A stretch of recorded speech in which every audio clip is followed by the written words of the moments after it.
pelatihan software pertama dari tahun 2020-2021. Saya Mika dan pada kesempatan ini saya akan jadi pelatih utama pada dari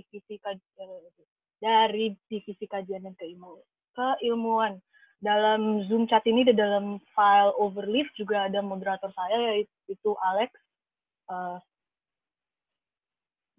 Dan sebelum kita masuk ke presentasinya, mari kita memperkenalkan diri dulu. Saya Mika, saya adalah murid mahasiswi S1 dari jurusan Applied Earth Science dari TU Delft, dan moderator saya adalah Alex yang dulu sempat bekerja dalam Aerospace Engineering dan Applied Earth Science di TU Delft juga. Dan kami kebetulan juga dulu sempat menjadi TA bagi kursus latex di Applied Earth Science beberapa tahun yang lalu. Nah, kalau para peserta mungkin melihat di YouTube PPI bahwa emang sudah ada pelatihan latex dari tahun 2016. Ya, mungkin ada yang penasaran apa bedanya yang pelatihan sekarang dengan pelatihan yang sebelumnya. Ya, jawaban saya adalah bahwa perbedaannya adalah latex pada overleaf tahun ini akan sedikit beda dengan latex yang dibawa pada pelatihan 2016, dan ditambah itu struktur workshop ini juga berbeda dikarenakan yang ini itu lebih simple dibandingin yang workshop yang 2 jam yang 3 jam ini. Dan pada workshop ini kami akan fokus dengan logika fundamental dari latex dulu sebelum kita mulai ke command yang lebih spesifik.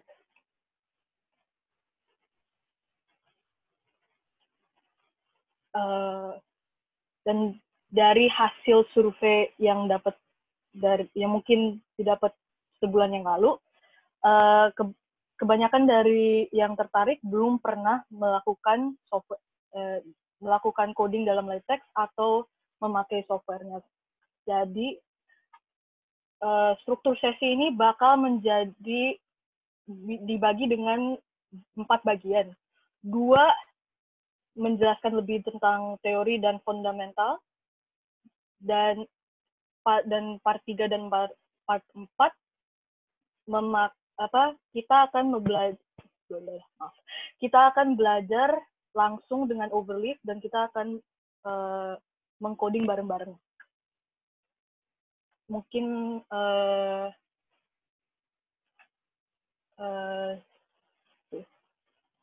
kita lanjut, dan kalau ada yang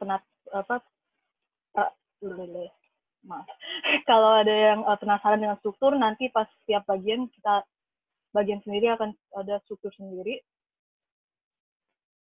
Tapi sebelum kita lanjut ke materinya, Mika harus membuat suatu disclaimer dulu. Semua yang akan diajari dalam pelatihan ini belum tentu cara ideal buat semua bidang studi atau buat semua orang yang nge-code dengan latex. Nah, kalau kalian ternyata mendapat cara yang lebih efektif atau yang lebih cocok dengan selera kalian, ya silahkan bagikan pengetahuanmu ke peserta lain. Ya, dan ini bisa sambung ke housekeeping rules pada sesi ini. Pada sesi Zoom, yaitu pada part 1 dan part 2, semua orang bisa menanyakan sesuatu. Saya kebetulan ada grup chat ada dibuka. Jadi kalau misalnya ada yang mau mengklarifikasi sesuatu atau untuk mundur ke slide sebelumnya, silahkan. Setiap slide Mika akan berusaha untuk stop untuk menjawab semua pertanyaan yang datang. Dan pada sesi kedua yang ada overleaf experimentation-nya, kita bakal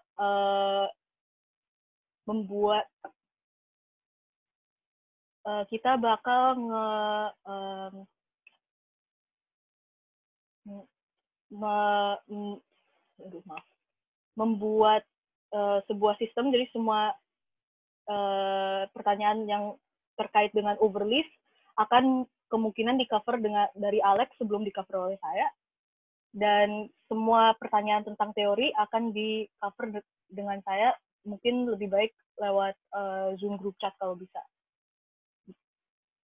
Dan salah satu peraturan yang buat Mika lebih penting sih itu bahwa di sini kita niatnya itu bukan bukan pelajaran yang sangat formal, yang sangat strict, informasinya hanya dari saya ke kalian sebagai peserta. Namun kalau misalnya ada yang emang mau kasih saran atau mau kasih input atau mereka ketemu cara lain untuk membuat code atau mereka kurang jelas, jangan sungkan. Kita nggak dinilai kok, kecuali kalian emang punya kursus latex yang emang dinilai, tapi itu bukan hari ini. Nah, sekarang mari kita maju ke bagian pertama yang ya strukturnya cukup jelas. What is latex, what is overleaf, and what you can do with both. Sekarang Mika akan menjelaskan tentang teori latex. Jadi latex itu sebenarnya itu bahasa buat nge-formatting teks. Jadi ini mungkin bisa dijelaskan lebih lanjut dengan typesetting yang agak seperti mirip dengan autocorrect. Jadi kalau nggak ada typesetting, ini delta akan dilihat di dokumen sebagai delta, sebagai itu saja. Namun dengan typesetting, seperti yang ada di latex, delta bisa diganti dengan langsung ke simbol delta yang dilihat dalam matematika. Dan sebelum Mika mau lanjut ke materi lebih lanjut, Mika mau emphasis bahwa latex itu bahasa. Jadi itu emang ada banyak compiler dan software di luar yang bisa memakai latex di luar overleaf, seperti TextMaker atau TextStudio atau overleaf dan share latex. Itu hanya dua contoh. Dan penggunaan latex ini juga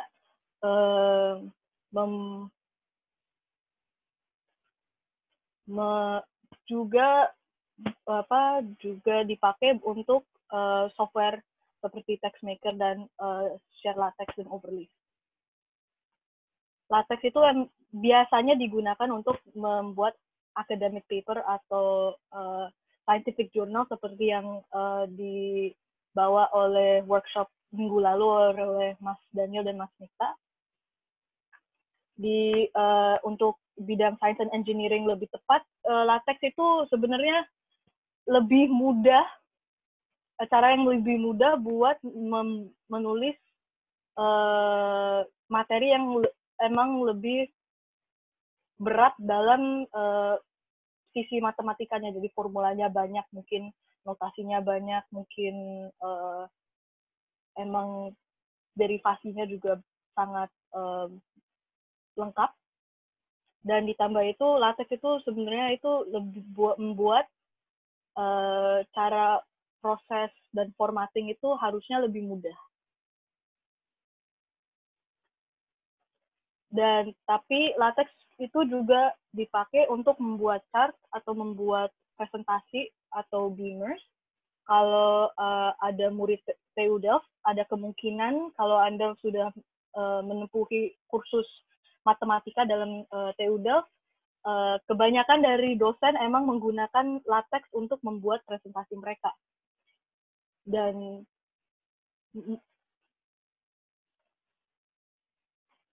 salah satu cara mereka membuat presentasi dan paper dan lain-lain itu melewat overleaf. Overleaf adalah online latex compiler. Jadi ini sebenarnya kata yang lebih fancy buat folder gede buat semua kode LaTeX. Jadi semua kode itu digabung dan diproses supaya ada output yang uniform. Dan kebetulan Overleaf mempunyai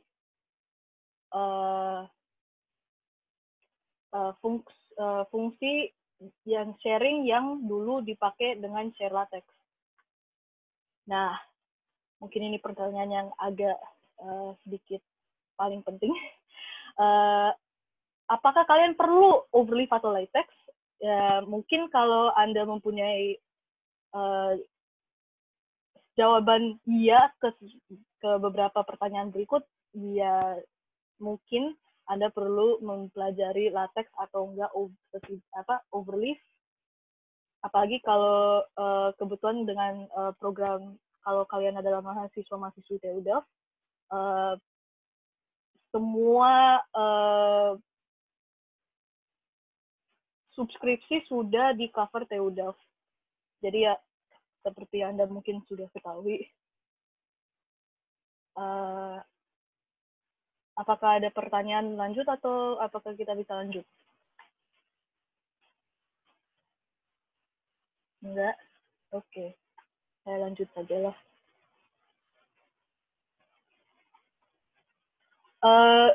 Untuk semua orang yang baru datang, jangan khawatir, nanti presentasi ini dan video dan rekaman sesi pelatihan ini akan di-upload oleh PPI Delft, dan ya kalau dengan kapan saya sendiri belum tahu, tapi nanti kita lihat saja. Dan untuk LaTeX kita ada pros dan versus cons-nya. Pros itu banyak, jadi itu emang lumayan straightforward kalau logikanya udah ada. Dan sebenarnya itu LaTeX itu memudahkan menulis formula-formula yang mungkin lebih panjang atau lebih rumit, dan salah satu pro yang tidak ditulis di sini adalah kemampuan LaTeX untuk membuat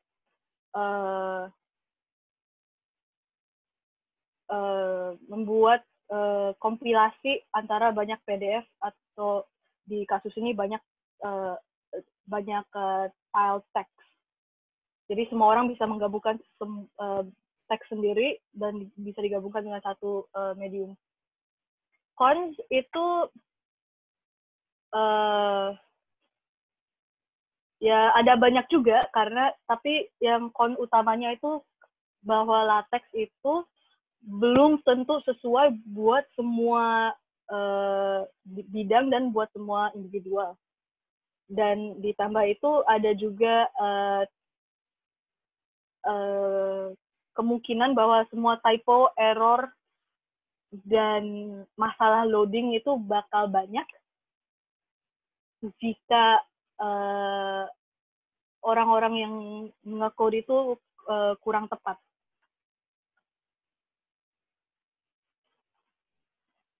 Dan ini adalah perbandingan antara LaTeX dengan software lain seperti Microsoft Word dan Google Docs. Seperti yang dilihat dalam tabel ini, LaTeX mungkin mempunyai lebih banyak fitur yang kalau dibandingkan dengan dua software lain, namun itu harus difokus kalau di undo feature itu kadang-kadang temperamental di LaTeX. Jadi kalau misalnya Anda mempunyai sebuah error dan error tersebut itu sudah di-compile, artinya itu ada kemungkinan seluruh file bakal ada error, meskipun error itu bisa di-prevent dengan undo, ya karena undo feature LaTeX itu masih dalam beta, seperti dengan spell check Dutch dan spell check bahasa, ya itu mungkin ada kemungkinan bahwa semua fungsi belum bekerja seperti yang diharapkan. Dan LaTeX juga bisa dipakai untuk software lain, salah satunya seperti Mendeley dan Zotero.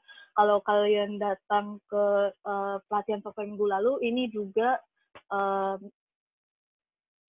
termasuk software EndNote juga termasuk di dalam kategori ini, yaitu kita dapat mengimport semua referensi dan citation.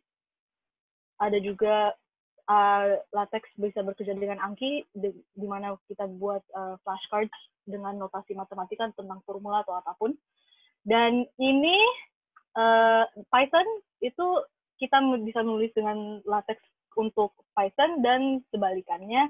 Namun hari ini kita nggak bakal masuk ke materi itu karena itu terlalu panjang buat sejam setengah.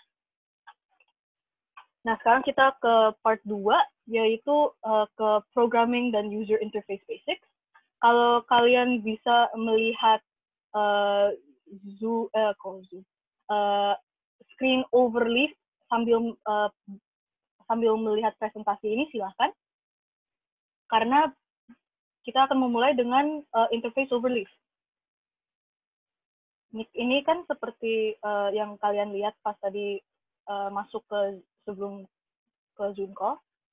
Nah, dari kiri ke kanan saya akan menjelaskan semua. Jadi ini semua file.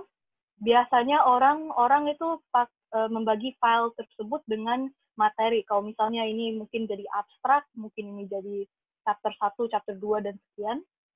Atau mungkin dalam beberapa proyek grup ini bisa dibagi dengan bagian-bagian semua members. Ini adalah semua subsections dan seperti outline dokumen yang Anda bisa melihat di Google Docs.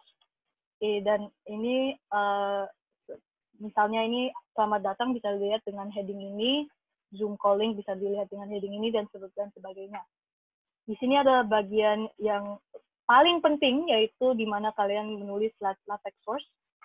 Jadi semua teks dan modifikasi akan dilakukan di sini. Dan perbedaan antara source dan rich text adalah rich text itu jadi semua teks sudah diformat. Jadi kalau misalnya ada yang teks yang di bold, ini rich text akan mengasih lihat teks yang sudah di bold.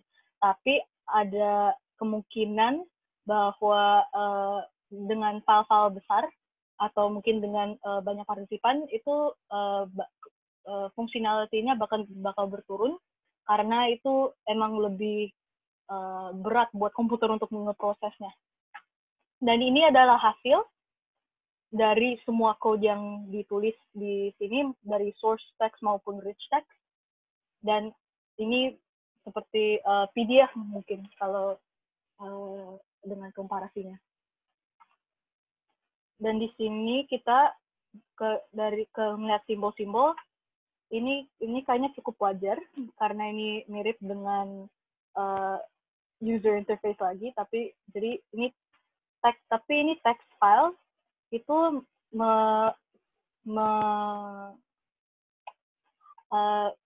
include ini semua source code ini. Jadi kalau ada yang membuat text file baru, itu artinya mereka membuat sebuah halaman baru untuk bagian code yang lain. Dan folder itu bisa bisa ada isinya dari folder ini bisa jadi image atau teks pun atau medium-medium lain yang mungkin bisa dimasukin ke sini. Dan bedanya ini dengan upload adalah kadang-kadang ini buat folder di dalam interface-nya, dan upload itu jadi upload dari komputer langsung ke bagian ini. Rename itu semua file itu bisa di rename, dan seperti rename semua file juga bisa dibuang.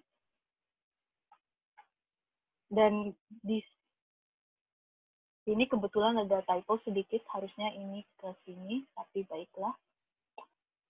Harusnya ini kebalikan, tapi ya sudahlah. Review, share, submit, history, chat ini seperti Google Docs. Namun Mika harus ngasih emphasis bahwa di Overleaf itu history-nya itu tidak sedetail seperti di Google atau Overleaf. Jadi kalau misalnya ada yang membuat 20 edit dalam satu jam, belum tentu Overleaf bisa nge-save semuanya. Dan submit itu dalam arti Overleaf itu submit, jadi itu publish ke database-nya Overleaf. Jadi itu sekarang file teks Anda sekarang menjadi open source. Dan file ini itu logs dan output files. Jadi kalau misalnya ada error, semua error bisa ditemukan di bagian logs dan output files. Dan di download PDF itu bukan berarti semua PDF, semua file ini di-download jadi satu PDF. Tombol ini berfungsi untuk file yang diklik, kalau misalnya di sini di landing page. Jadi kalau ini diklik, landing page-nya akan di-download sebagai PDF. Nah, kalau ada yang nanya, kalau yang lain, download ke PDF gimana? Sebelum kita download ke PDF, Mika mau ngasih mungkin saran kalau misalnya ada yang punya komputer yang belum tentu yang sering nge-crash, mungkin dengan software seperti MATLAB atau Python, Mika ngasih saran kalau auto-compile fungsinya itu dimatiin. Karena itu kalau auto-compile nyala, ada kemungkinan Anda bisa bingung dengan perbedaan-perbedaan karena itu cukup sporadik. Dan kadang-kadang kita nggak tahu seberapa sering mereka compile, dan lebih baik Anda ya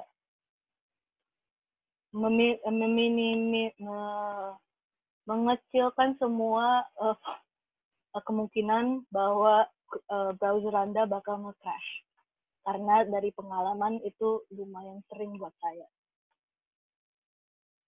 Di bagian menu ada pilihan untuk download source dan PDF, dan ini download source dan PDF buat seluruh materi yang di folder yang ini. Dan ditambah itu ada juga pilihan-pilihan lain seperti ganti spell check. Kayak misalnya di sini saya sudah menggantikan spell check menjadi ke bahasa Indonesia. Dan ada juga fungsi autocomplete. Untuk sementara saya nyalakan autocomplete untuk membuat semua proses buat part 3 dan part 4 lebih mudah. Nah, dan bagian ini mungkin ada beberapa yang sudah melihat. Ini adalah home interface Overleaf. Ini cukup straightforward ya. Jadi ada filenya di sini, editor, perubahan-perubahan,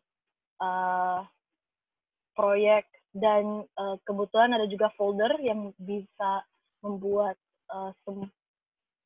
mengklasifikasi semua file dalam type-type tersebut seperti yang di sini. Di brief pelatihan itu dimasuk dalam folder PPI Delft misalnya.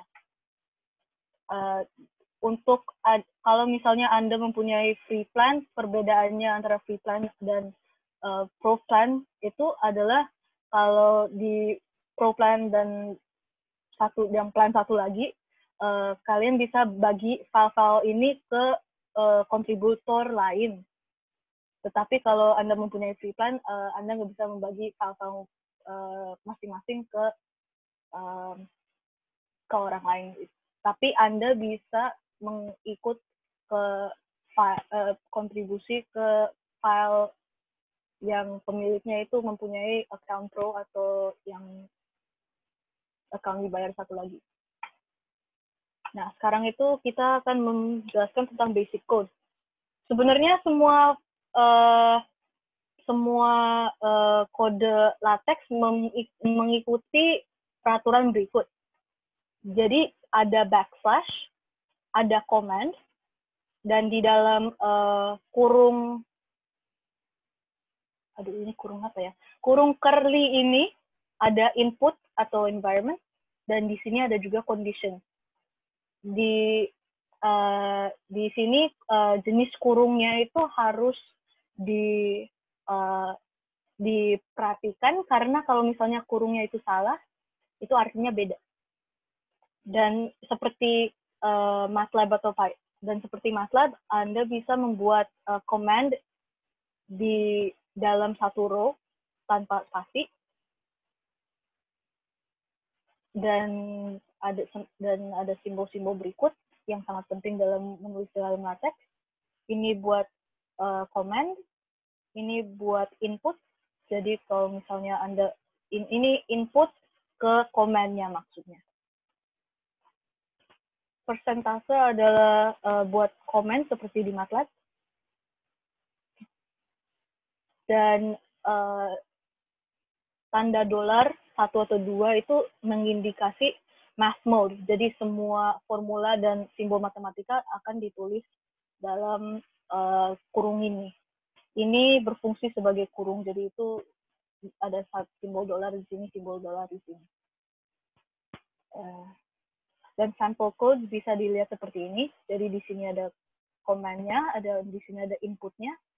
Misalnya begin document, begin center. Ini ada kalau notasi seperti ini emang harus di math mode, karena kalau enggak LaTeX akan menulis ini sebagai 3/4 dan tidak akan memformatnya seperti dalam notasi matematika seperti yang kita mau. Dan dalam LaTeX ada beberapa sumber error yang sering terjadi. Salah satunya itu kalau kalian memperhatikan tadi, ada begin dan ada end. Everything that starts ends. Ini sebenarnya bisa diaplikasi ke semua command yang ada di LaTeX. Dan dalam notasi yang dalam ya miripnya sih, semua pergantian font yang Anda melakukan, kalau harus ada command yang dibalikin ke normal lagi. Kalau enggak itu kalau misalnya font bagian baris terakhir itu tiba-tiba dijadiin besar, jadi semua teks di setelah command ini akan tetap menjadi besar, kecuali ada command untuk membalikannya seperti semula. Dan mungkin pas part 3 dan part 4 kalian bisa membuat beberapa jenis error. Pas part 3 dan part 4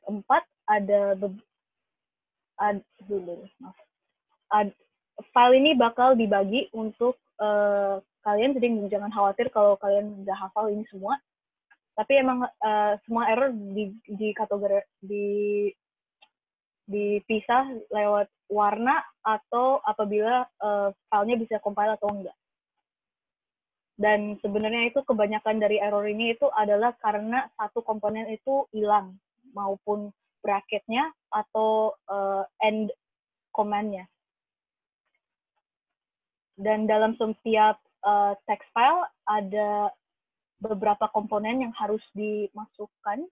Satu itu document class, jadi itu jenis file yang akan dibuat, karena semua dokumen ini mempunyai template sendiri. Pada sesi ini kami akan bekerjakan dengan artikel. Habis itu nanti ada use package, di mana itu seperti mungkin add-ons di Google Suite atau extensions di Google Chrome. Dan salah satu package yang mungkin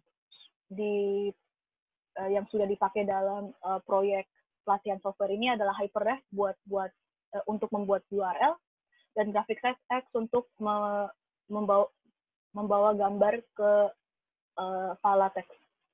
Habis itu mau nggak mau kita perlu membuat make title dan membuat isinya, karena kadang-kadang latex itu emang sedikit temperamental, dan kadang-kadang error latex itu disebab oleh komponen ini yang emang tidak ada. Jadi meskipun Anda cuma mau ke latex cuma nulis kata halo, kadang-kadang masih tetap aja ada error karena ini komponen ini tidak ada. Dan sebenarnya semua dokumen latex bisa dimulai dengan template yang cukup dasar seperti ini.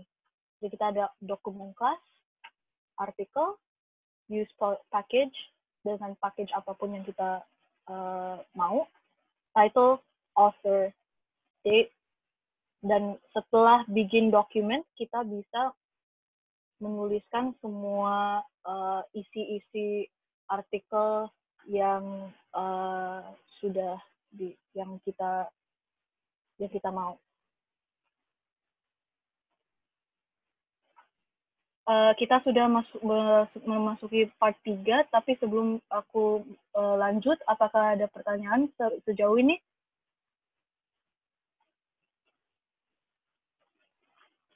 Atau mungkin ada yang mau balik lagi ke site-site tertentu?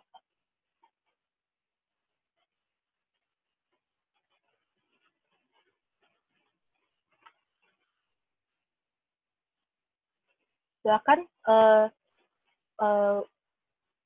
Kalau ada yang mau nanya, silakan nyalain mic-nya atau ketik aja pertanyaannya, silakan.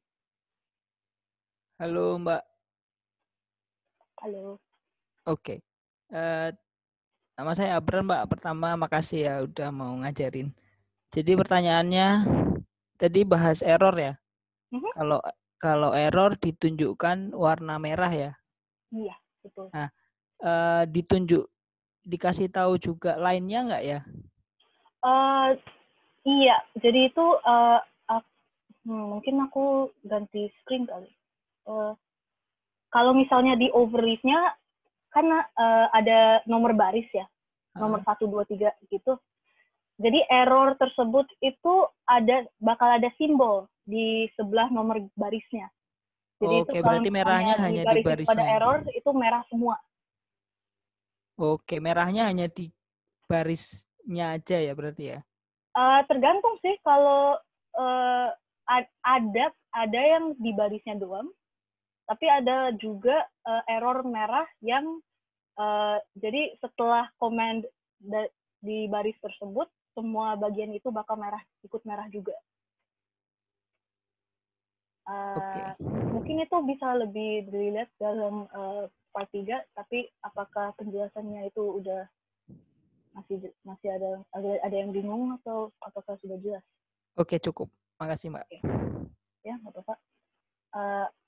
Adakah pertanyaan lagi atau apakah saya bisa lanjut?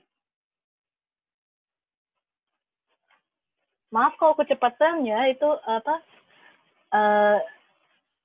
Part 3 itu sebenarnya part yang paling lama, dan Mika nggak mau ngaret terlalu lama.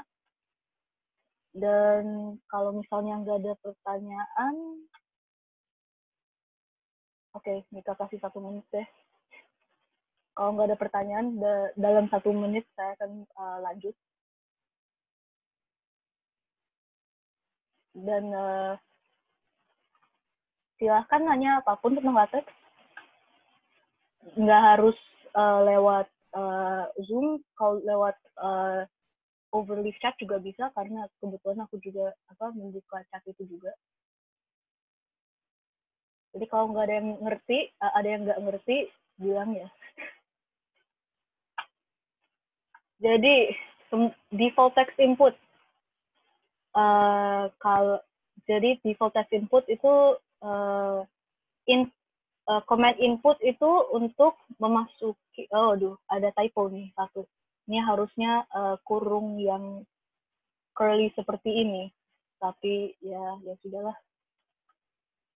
Input file name xt itu jadi input text, file text, tx, dan input folder mungkin.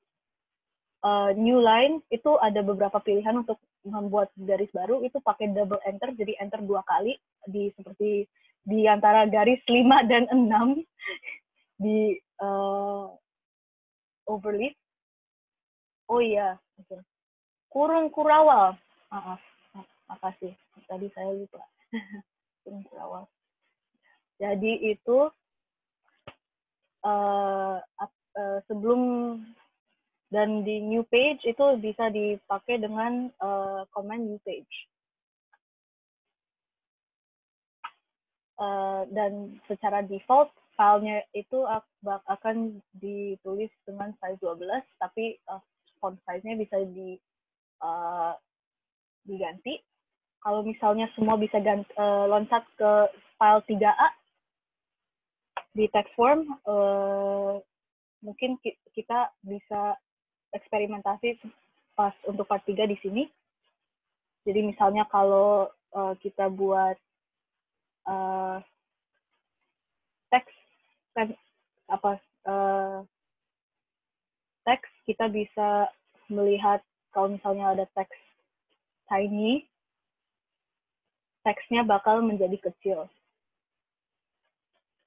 Tapi seperti yang tadi Mika menjelaskan,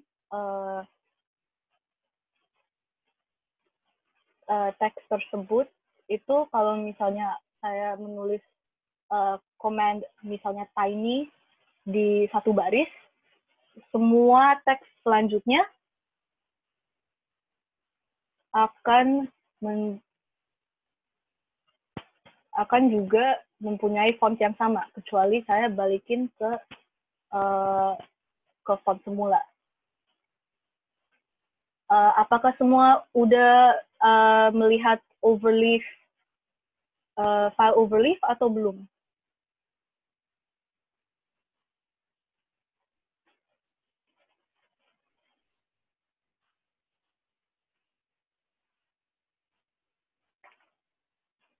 Cara baliknya itu, kalau misalnya ada yang ketik normal size, semua teks bakal balik lagi seperti semula. Kalau kalian mau ikut ngetik coba sendiri, silahkan. It's just I don't know.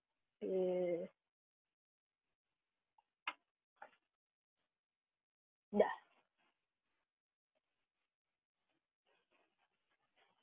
Dan mungkin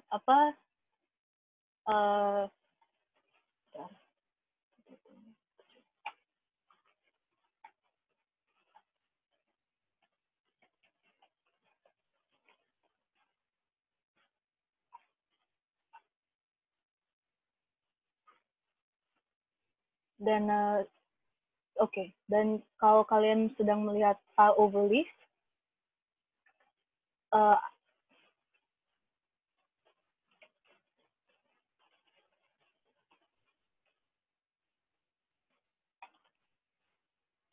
kalau dilihat di file overleaf, semua teks yang ditulis di antara begin document dan end document akan terlihat dalam PDF view yang di kanan. Dan jangan lupa di-recompile dulu. Oh iya, betul. Aduh, makasih Falsa. Andi. Dan dia mungkin oke. Saya akan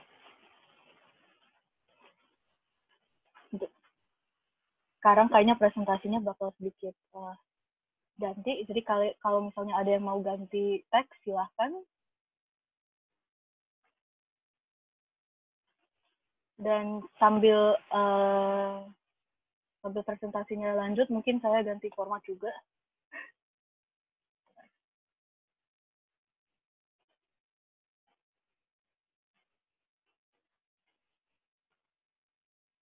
Maaf kalau struktur presentasi ini sedikit kurang konvensional, karena ini juga kurang konvensional.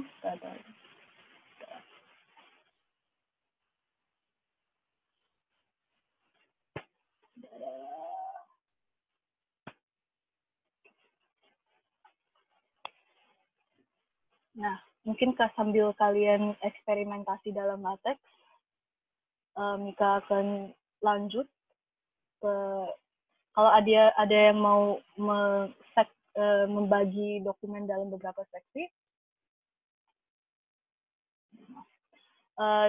Jadi itu apakah slide-nya, recompile itu di local computer. Jadi ada yang nanya di Zoom group chat.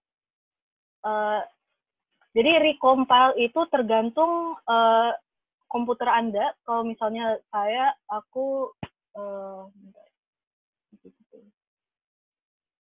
kalau misalnya aku auto recompile misalnya, jadi aku aja akan melihat semua pergantian teks. Jadi kalau misalnya aku nulis sesuatu yang baru, aku sendiri akan melihat kompilasi teks barunya, karena auto compile-nya itu lokal ke komputer sendiri.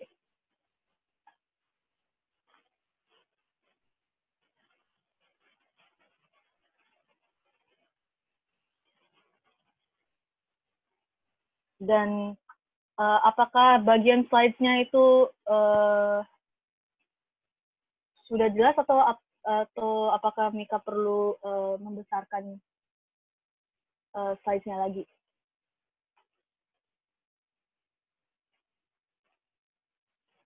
Enggak. Oke. Jadi untuk bagian sectioning ini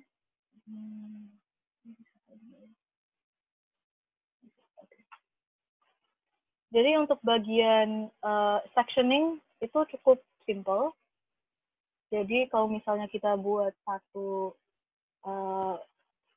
part, tapi di sini kita harus melihat bahwa dokumen kelasnya adalah artikel, jadi part sama chapter itu nggak bisa dipakai dalam fungsi ini.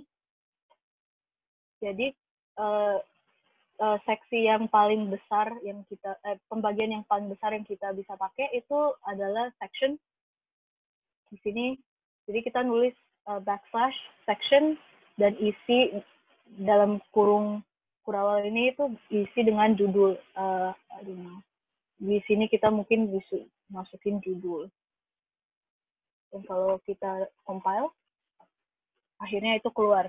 Dan sekarang mungkin perbandingan antara teks kecil dengan teks gede itu mungkin bisa dilihat dengan lebih jelas.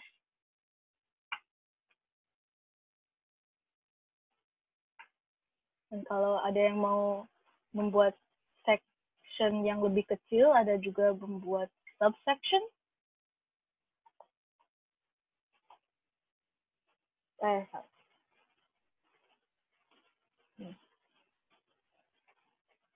Atau aku buat sini saja. Cara ngatur size kecil itu size berapa, gimana?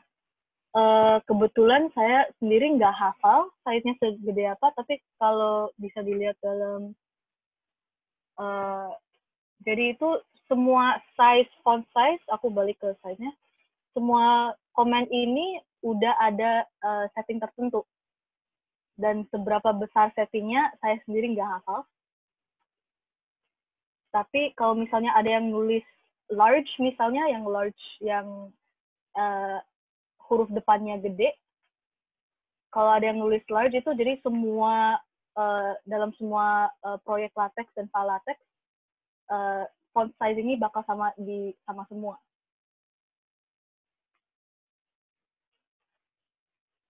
Dan kalau misalnya ada yang mau nanya, kayaknya nggak bisa.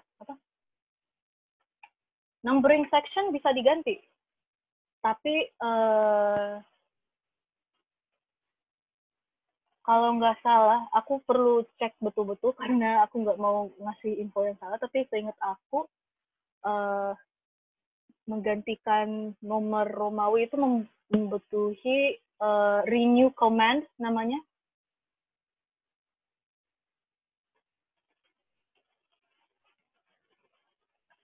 Jadi kalau nggak salah,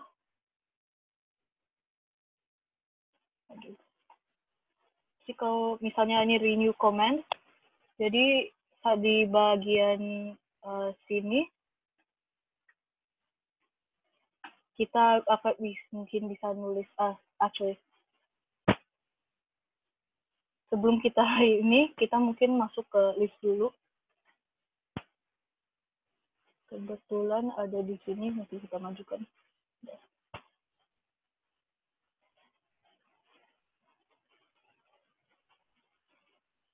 Oh, numbering section. Aduh, maaf. Maaf, Mika baru baca lagi. Kalau numbering section, seingat aku bisa diganti juga, tapi perlu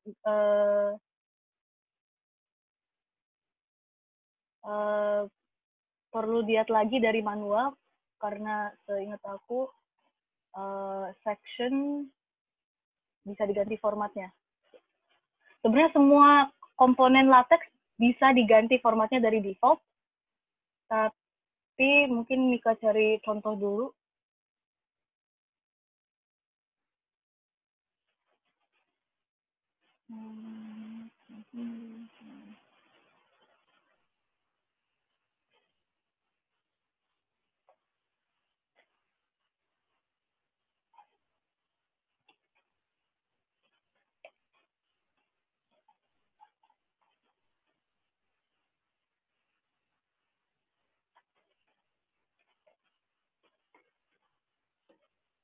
Ini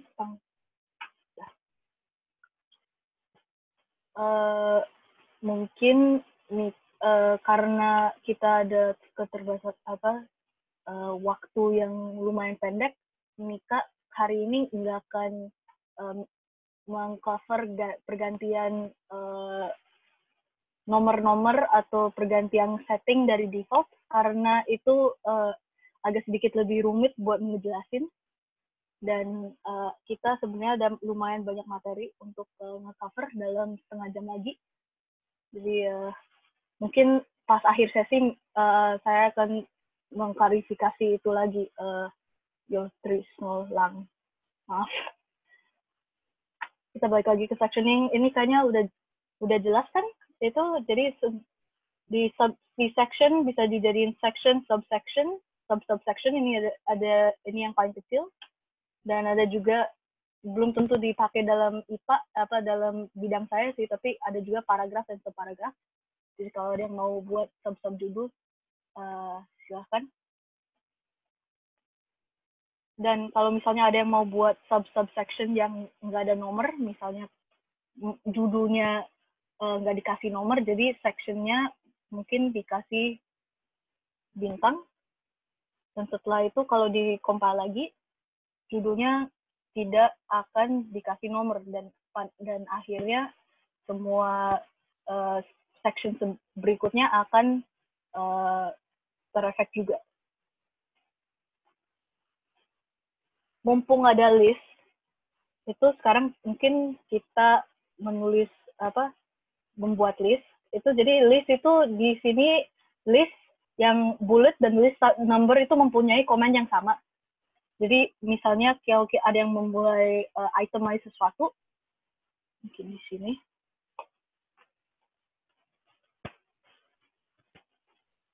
Mungkin kalau ada yang mau bikin itemize sesuatu, ya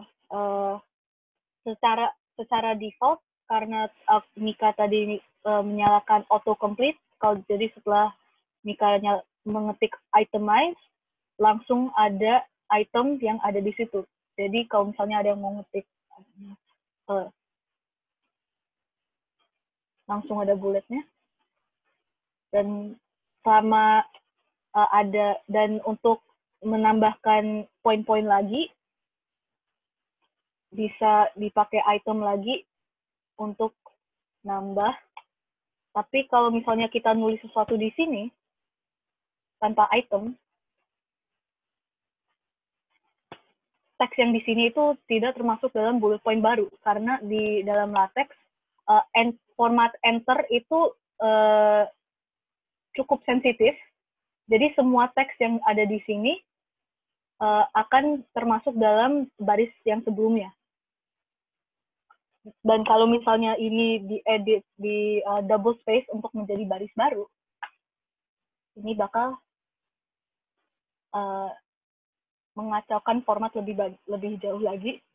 Jadi sebaiknya untuk kebiasaan kalau ada yang membuat list itu maupun yang enumerate atau yang itemize semua harus memakai item supaya bullet point-nya keluar semua.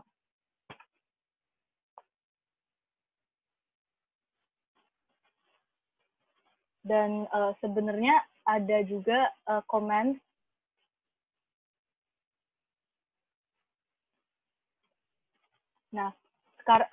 dan ditambah itu kita bisa ganti format dengan alignment. Jadi itu seperti itemize kita bisa nulis begin alignment.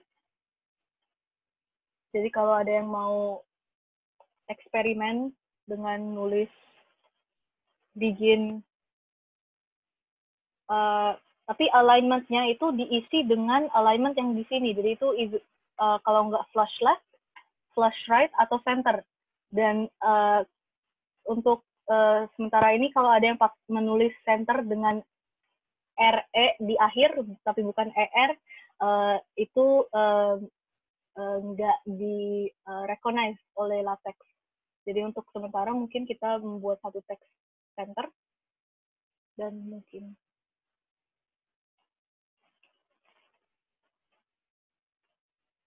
dan akhirnya keluar. Dan mungkin ini kelihatan seperti agak right align, tapi ini karena sebetulnya teks saya itu emang di sini.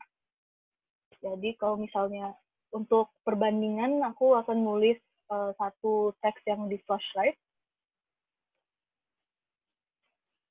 yang I don't know,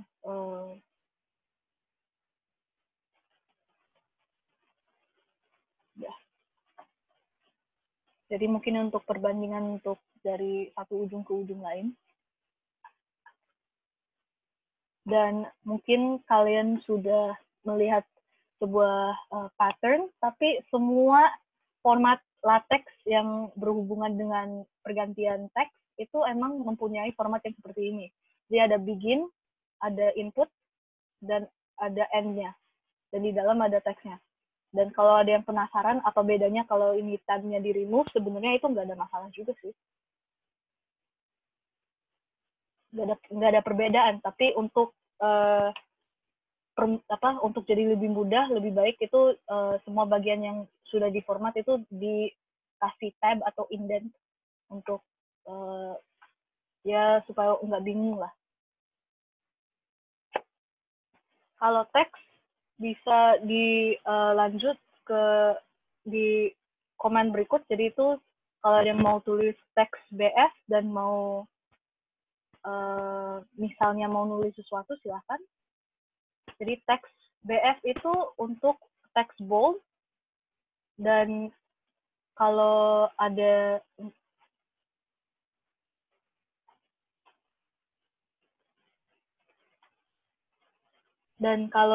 kalian bisa lihat screen saya, itu di teks, semua teks format itu sebenarnya udah ada di autofill-nya, overleaf. Tapi mungkin ini hanya bisa terlihat kalau ada yang mengetik sesuatu di satu baris.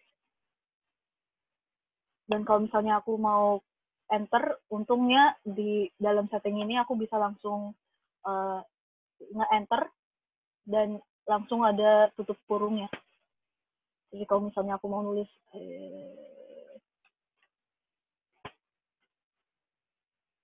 ada mungkin ini nggak terlalu kelihatan ya karena size-nya itu terlalu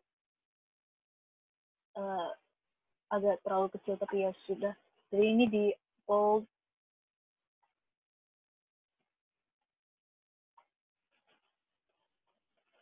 ini di underline, dan ini di italics, dan di sini di underline.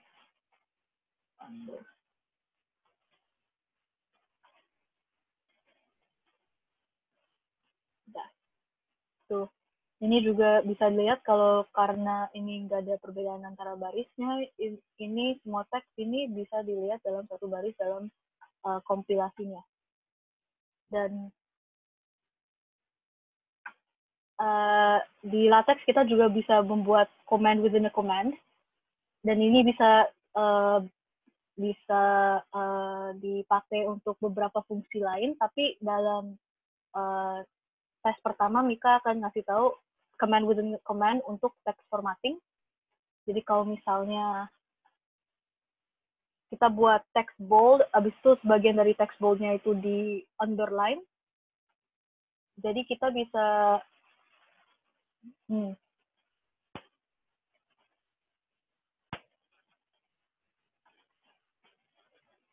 kita bisa contohnya buat, aku loncat-loncat ya, itu sambil aku ngeliat semua file ya, maaf.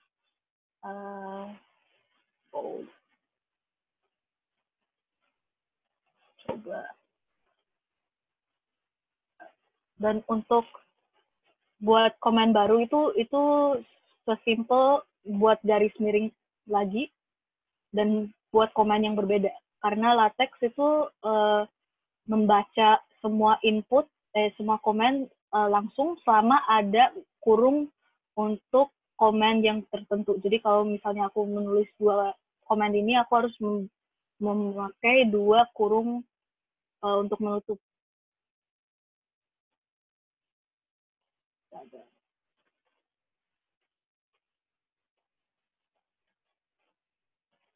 Oh, ini aku salah dari awal.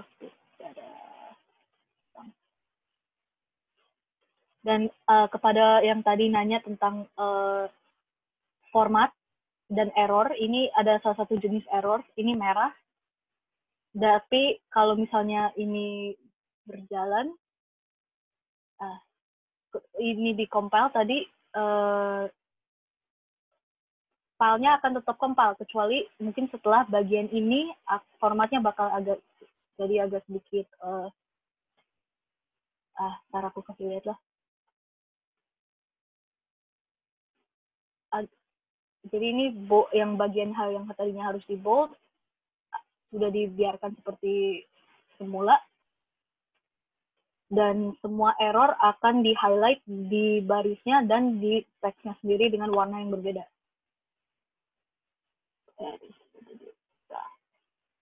Tapi kalau udah kembali ke normal, nggak ada error di sini dan nggak ada juga error di nomor baris atau di filenya sendiri.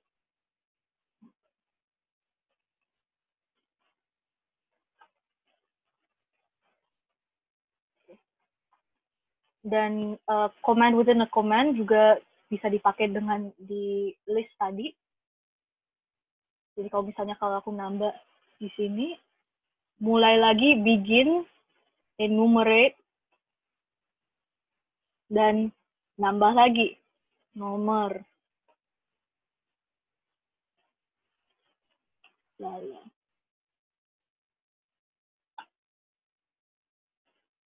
Dan kalau bisa dilihat, kalau ada yang mau nanya seberapa banyak item within command within a command yang bisa terjadi, saya sendiri belum tahu, tapi silakan aja kalau mau coba sekarang. Mumpung ada adminnya untuk ngecek error kalau perlu.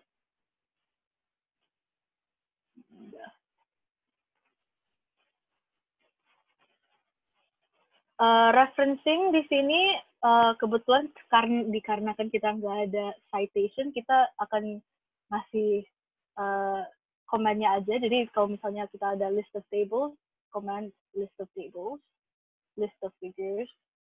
Footnote itu sebenarnya kalau ini dilihat ada titik-titik, ada titik 3. Ini diisi dengan citation yang sudah di-upload ke LaTeX lewat format BibTeX. Dan bibliografi, sebenarnya ada beberapa cara yang untuk membuat bibliografi, namun karena kita udah hampir habis waktunya, kayaknya kita nggak bakal masukin ke bagian LaTeX. Tapi Mika akan ngasih tahu kalau buat mahasiswa FieldDelft di WorldCat sebenarnya bisa sih buat citation sendiri. Jadi kalau misalnya kita ada buku yang kita mau nge-reference, kita misalnya pilih cara MLA, ntar citation-nya bakal keluar sendiri dan kita copy dan bisa paste langsung. Namun kalau misalnya ini teks di copy paste langsung ke LaTeX, ada kemungkinan formatnya itu bakal hilang sebagian. Jadi itu ada resikonya lah.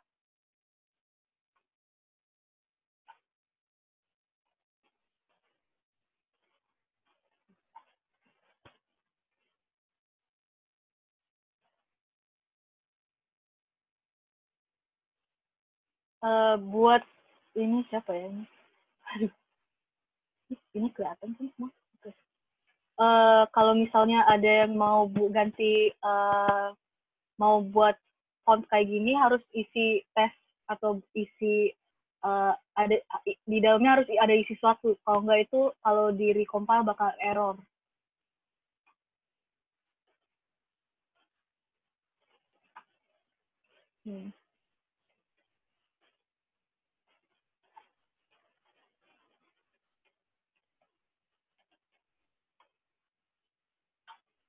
Oke.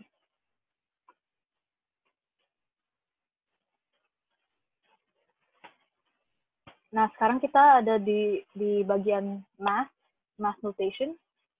Tapi dikarenakan semua orang masih bereksperimentasi dengan format, ya kita akan lanjut dalam style yang sama. Tapi ada yang sebelum ada kita mulai, aku akan menambahkan sebuah package karena untuk beberapa notasi matematika perlu ada use package AMSMath. Ini supaya bisa membuat matrix lebih dan untuk membuat formula-formula tertentu, tapi kebanyakan bisa dibuat tanpa use package ini. Dan untuk math mode kita pakai tadi kalau misalnya kita buat dolar,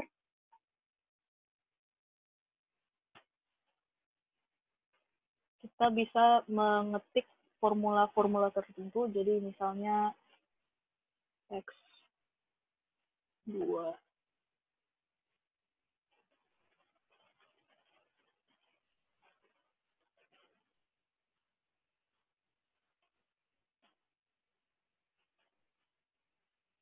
Nah, perbedaan di antara inline dan display adalah inline itu format math-nya itu akan tetap di baris dan font yang sama.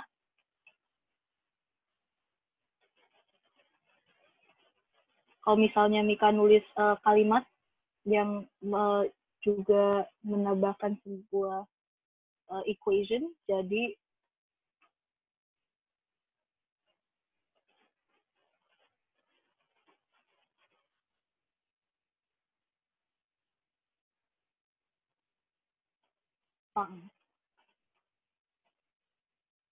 jadi kalau dipakai dolar, satu dolar atau mungkin dengan format lain ada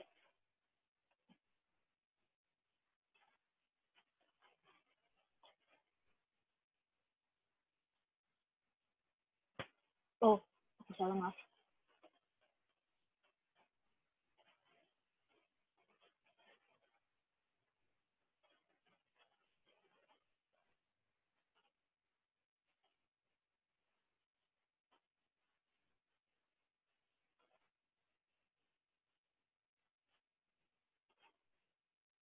Maaf, aku sendiri kadang-kadang ketukar. Jadi sebenarnya ada beberapa cara. Ada juga begin math dan end math, itu juga ada pilihan kalau ada yang mau menulis formula atau fraction. Dan pangkat bisa ditulis dengan pangkat seperti biasa, dan subscript bisa ditulis dengan underscore. Ya, kayaknya ada bisa dilihat lah.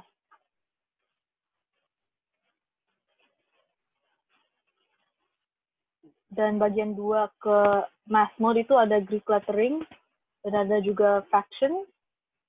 Fraction di latex itu sedikit aneh karena itu harus dipisah, jadi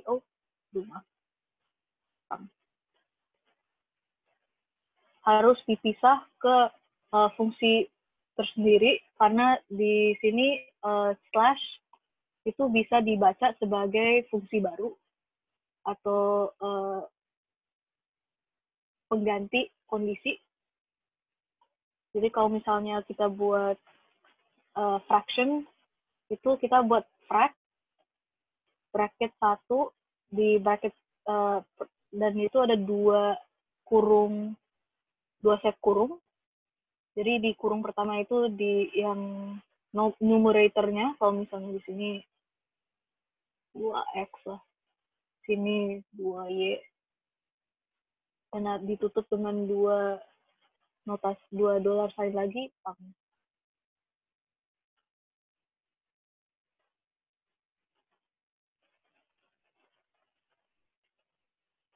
dan Greek lettering itu kalau misalnya ada yang mau nulis alfa kecil, alfa besar, huruf pertamanya itu harus sesuai dengan notasinya. Kalau misalnya ada yang mau pakai alfa kecil, dan Greek lettering harus dalam math mode. Karena kalau misalnya aku menulis alfa dengan normal,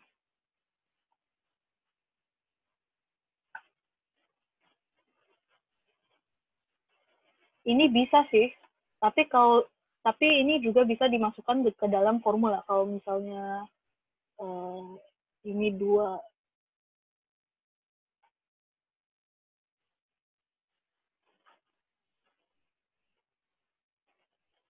ada alfa kecil, dan kalau misalnya alfa gede, A pertama harus menjadi besar.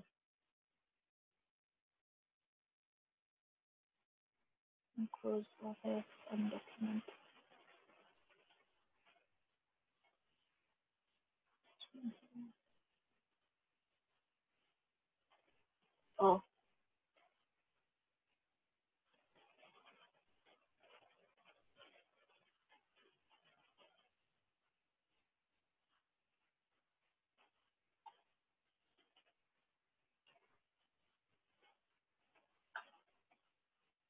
Udah. Simbol, sebenarnya ada banyak simbol, ada sedikit terlalu banyak, tapi yang aku mulai dengan square root, seperti di kalkulator, SQRT, dan ada list penuhnya. Kalau ada yang perlu simbol-simbol tertentu, di website Overleaf udah ada. Mungkin lah.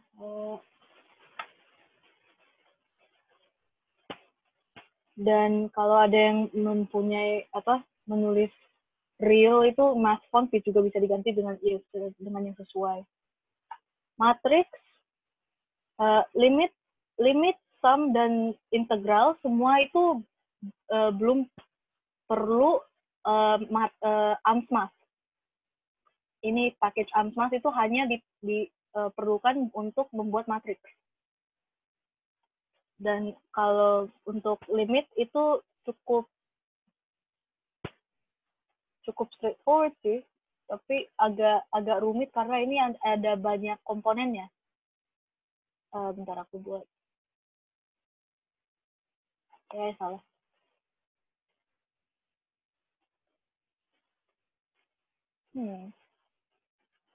Okay.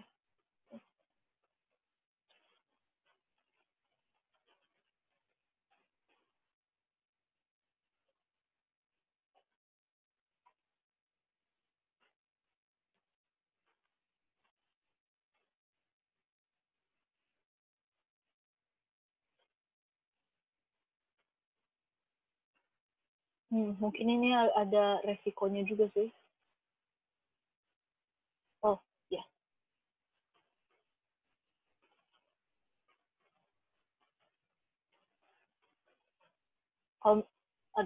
Aku emang kebiasaan pakai notasi dolar ini.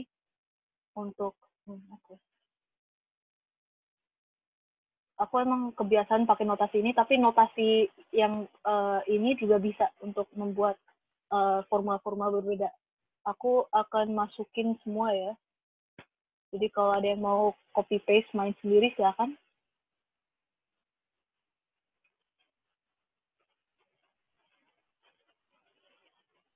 Dan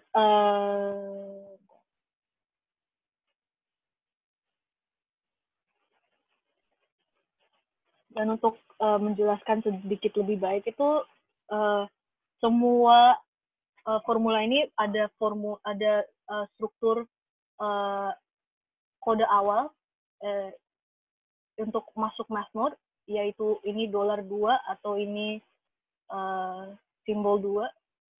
Ada juga command untuk fungsi. Kalau misalnya di sini sum yang ada sigma.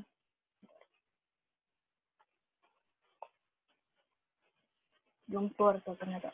Nah. Inst itu simbol infinity kan, dan di sini apa? Semua ini ada command. Ini n sama dengan 1 itu yang di bawah. Yang pangkat itu transisi ke komponen yang di atas. Seperti di sini ada yang di B, ada yang di infinity. Dan di sini fungsi yang ditulis seperti normal. Dan ini menutupi Massmode yang mempunyai 2 simbol ini maupun $1 atau $1.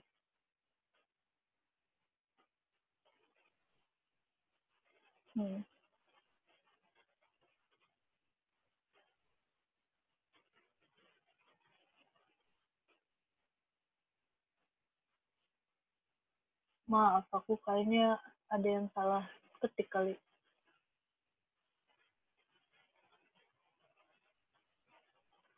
Oh iya, kalau misalnya ada yang mau nulis Massmode tertentu, kalau misalnya ini 2 simbol ini sudah memasuki Massmode, jadi kita nggak usah nulis simbol $$ lagi sebenarnya. Kalau enggak itu bakal error yang mungkin agak panjang. Dan kalau misalnya kita harus konsisten dengan formatnya. Jadi kalau kita mulai dengan ini harus selesai dengan ini juga. Dan untuk membuat tadi integral udah masuk belum ya? Oh belum. Jadi ini sebenarnya formulanya cukup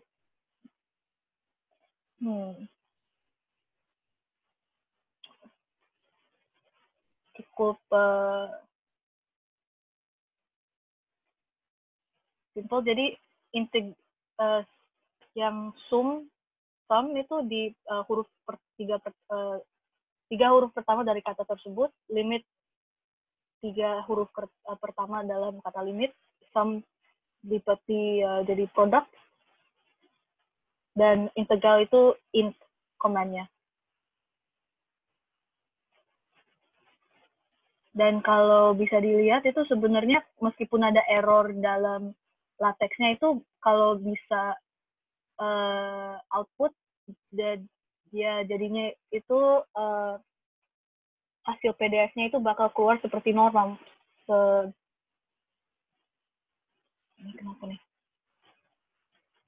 Oke. Mungkin saya biarkan kalian eksperimen dulu di situ. Dan aku menjelaskan sedikit tentang matriks. Matriks itu cukup straightforward juga. Jadi begin ada command matriks tersendiri harusnya. Dan ini adalah sebuah bagian dari package Unsmask. Jadi itu kalau misalnya ini ditulis dalam homepage yang nggak ada package ini, matriks tersebut nggak bisa dibuat sama sekali. Jadi kalau kita buat 1, 2, 3 misalnya, dan kita buat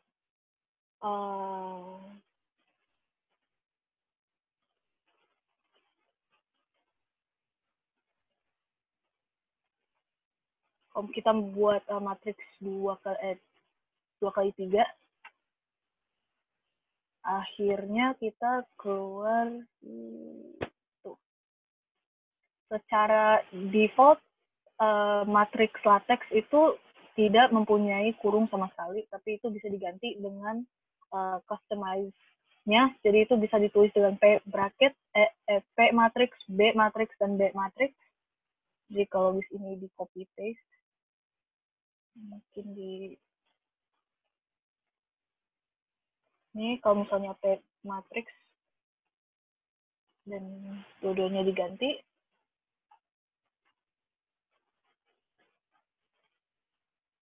Dan selanjutnya kalau ada yang mau eksperimen silahkan. Aku akan notasi komen matrix, B matrix, matrix.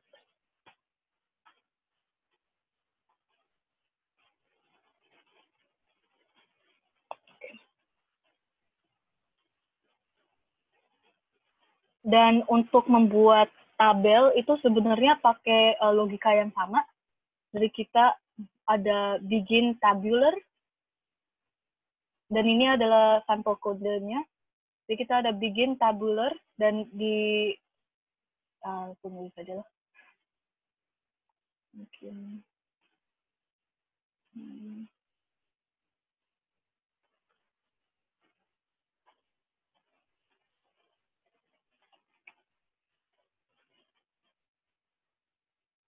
oke.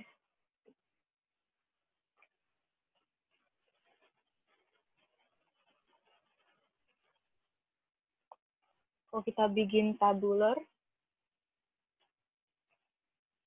di latex kita bisa set beberapa kolom yang kita mau buat. Jadi kalau misalnya kita mau buat 2 kolom yang teksnya itu center align, kita buat C2, dan spasinya itu sebenarnya nggak ada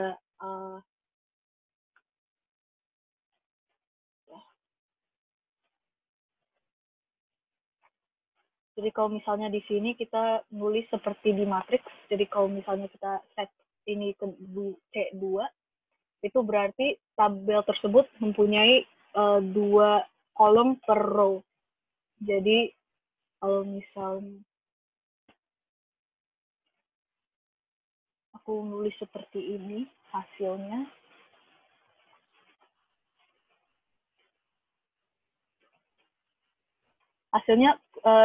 tabel tersebut itu secara default nggak pakai baris sama sekali.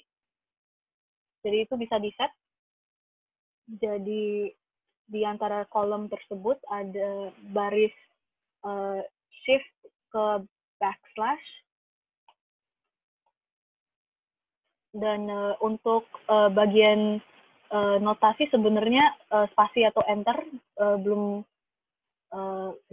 nggak ada bedanya, tapi hanya untuk membuat filenya lebih mudah terbaca oleh orang-orang lain. Jadi sekarang itu ada 2 baris, tapi kalau buat baris horizontalnya bisa dipakai yang command hline seperti yang di sini. Jadi kalau hline-nya itu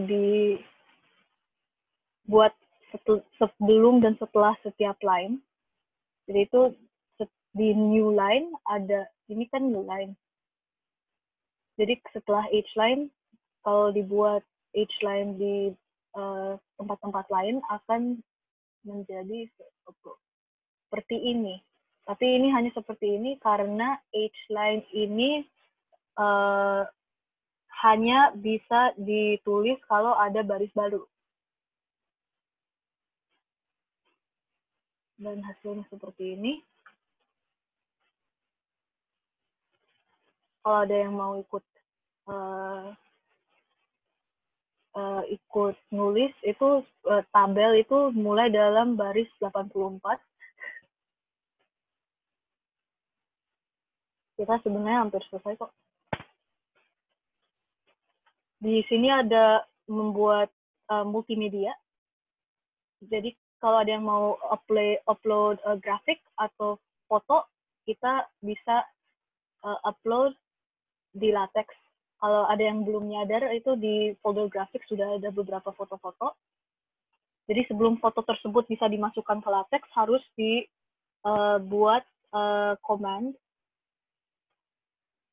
Jadi itu pakai use package, graphic X ini untuk memasukkan foto-foto, dan di bawahnya itu ada grafik. Kita buat command graphics path yang bagian dari package graphic X, dan di sini kita nulis nama foto tersebut. Nama folder. Karena di sini semua graphics itu di dalam folder yang namanya graphics. Jadi kita mulai dengan slash biasa, graphics, slash tutup. Dan harusnya itu saja sih. Untuk mengindikasi lokasi dalam LaTeX file tree yang ini,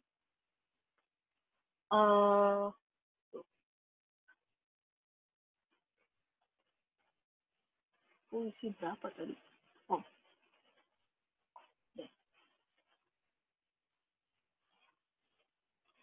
Jadi karena folder graphics ini berfungsi sebagai input, ini memerlukan set kurung tersendiri di atas yang dibawa oleh command graphics path. Dan kalau misalnya saya mau upload foto, aku ada foto penguin, ya udah aku upload foto penguin. LaTeX itu memberi pilihan untuk menggantikan size foto. Kalau misalnya fotonya itu gede banget, bisa dikecilin sesuai. Jadi itu mana ya? Kosong. Jadi kalau misalnya aku tulis include graphics, ntar kalau di autofill, si set kurung pertama itu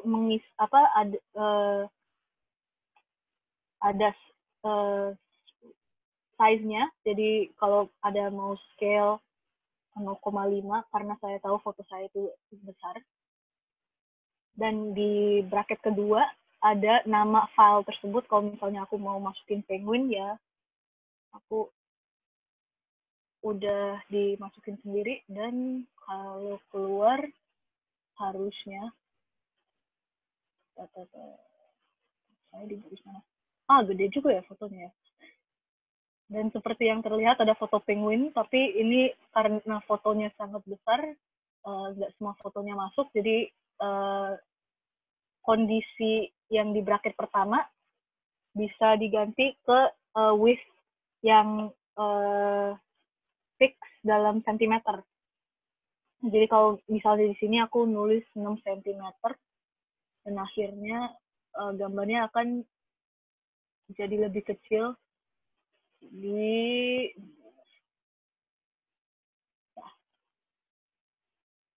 dan ini 6 cm itu sudah fix karena kita di LaTeX default page size-nya itu A4, jadi semua dimensi itu udah standar.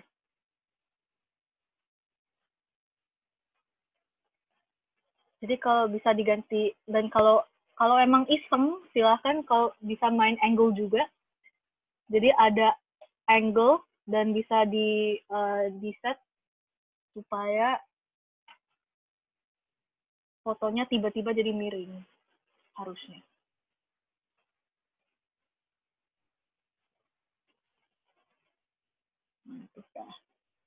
Jadi sekarang foto penguinnya itu miring 10 derajat ke sisi lawan. Ke direksi ini. Maaf. Dan ini sebenarnya slide terakhir sih.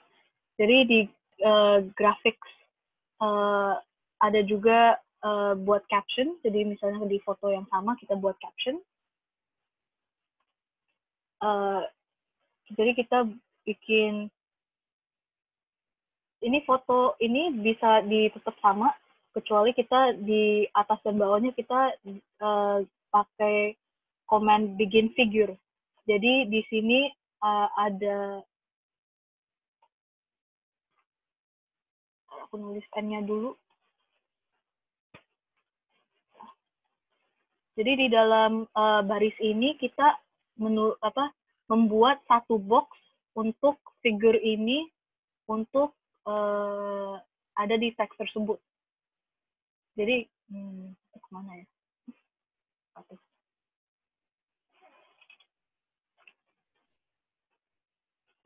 Kalau misalnya di H,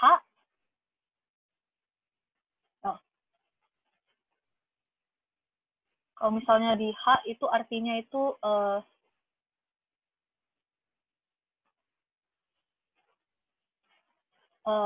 ada lokasinya. Jadi kalau misalnya di T, jadi di sini.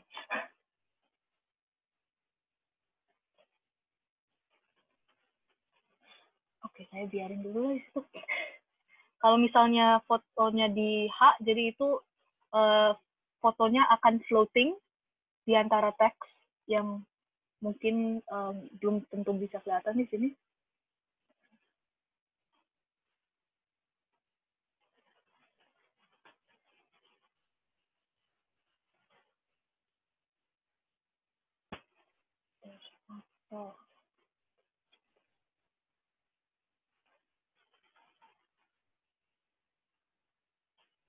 Oke. Dan seperti yang terlihat, ternyata foto ini agak lama buat ngeproses. Jadi emang kadang-kadang overly kayak gitu sih. Tapi kalau misalnya kita buat figure, kita bisa ganti lokasi figurnya. Jadi kalau misalnya aku tulis B, itu akan fotonya akan pindah ke bawah halaman tersebut. Jadi dari atas itu akan pindah ke bawah. T itu berarti fotonya akan terus pindah ke atas, ke paling atas halaman. Dan H itu kalau misalnya ada teks di antara foto-foto,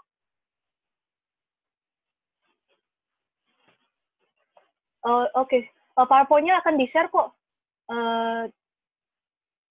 Dan silakan kalau ada yang perlu pergi duluan, maaf itu kita cuman mungkin beberapa menit lagi karena kita ada ini emang slide terakhir. Jadi kalau emang ada yang mau bubar duluan silakan. Tapi ini cuman nulis caption dan untuk word text. Word text itu sebenarnya mungkin nggak terlalu bisa kelihatan di sini karena kita nggak ada body text yang sangat besar. Atau mungkin aku bisa ngambil ya. Tapi kita buat caption dulu kalau ke foto-foto yang sudah ada. Jadi di figur kita formatnya itu sama, tapi di dalam figur tersebut kita ada caption, fungsi caption. Jadi fungsi caption itu di dalam box figure. Kalau itu ada, if that makes sense. Dan di dalam caption tersebut itu ada bakal keluar nomor sendiri dan bakal keluar nomor, saya bilang nomor sendiri ya. Oh ya, nomor sendiri. Jadi kalau misalnya nanti ada foto yang ditambah di halaman sebelumnya, nomor figurnya bakal diganti sendiri.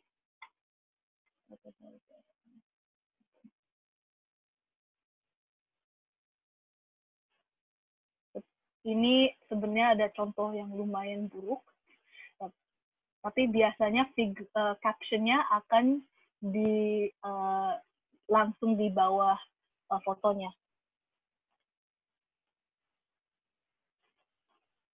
Dan seperti teks, foto juga bisa di center, bisa di align, ganti alignment-nya, tapi untuk figure kita lebih sering melihat foto di center. Jadi di dalam box figure ini, di antara komen-komen tersebut kita harus membuat centering. Dan ini hanya akan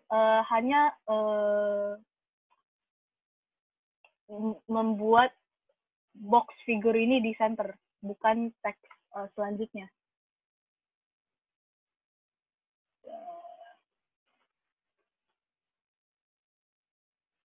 Mungkin nggak kelihatan ya kayaknya, tapi ini harusnya di center. Tapi mungkin karena ini agak miring, jadi keluarnya gitu. Dan work text itu mempunyai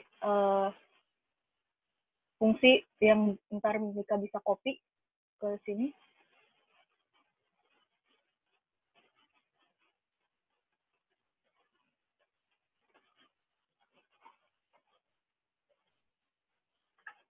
Jadi ini adalah word figure itu komennya.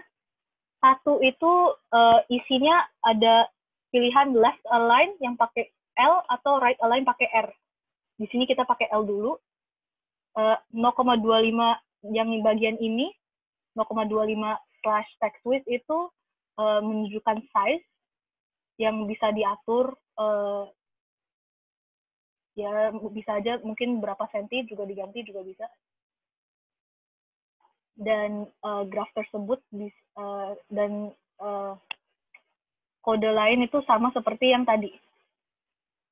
Dan kalau ini ada, harusnya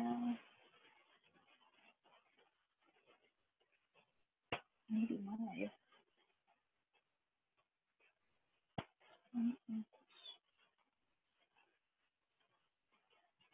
Atau iya.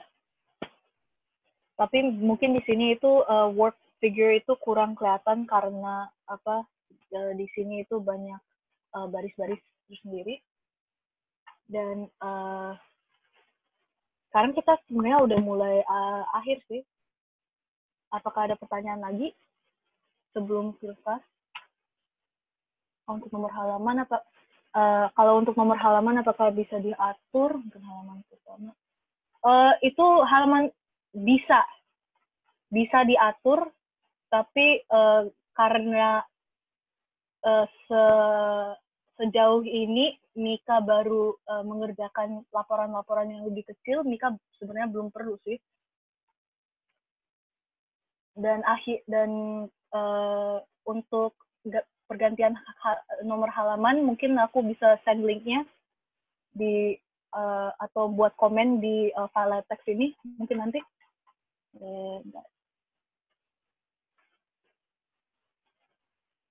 Ganti nomor halaman. Dan untuk end of page hanya terlihat di hasil compile saja ya. End of page, iya.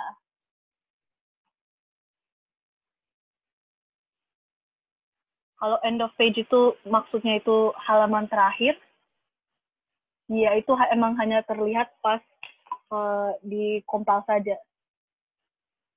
Karena itu LaTeX tidak memberi indikasi kalau dalam kodenya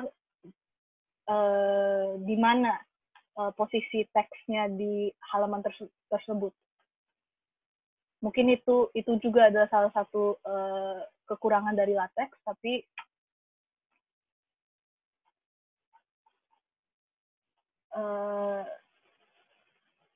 ya, apakah saya sudah menjawab pertanyaan tersebut? Apakah sudah jelas atau? Oh, oke, nggak apa-apa.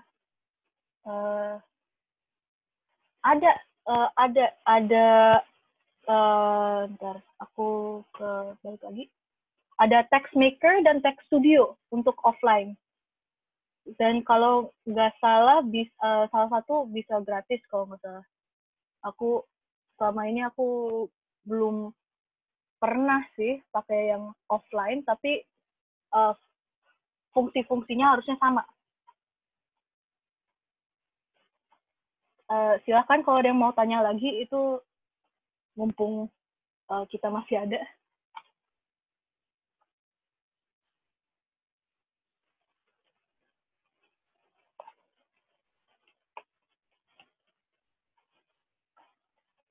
Oke. Jadi kalau nggak ada yang mau, kalau maaf, kalau nggak ada pertanyaan lagi, kayaknya kita harus tutup dulu. Dan kita sudah menyelesaikan pelatihan software LaTeX pada hari ini. Terima kasih kalau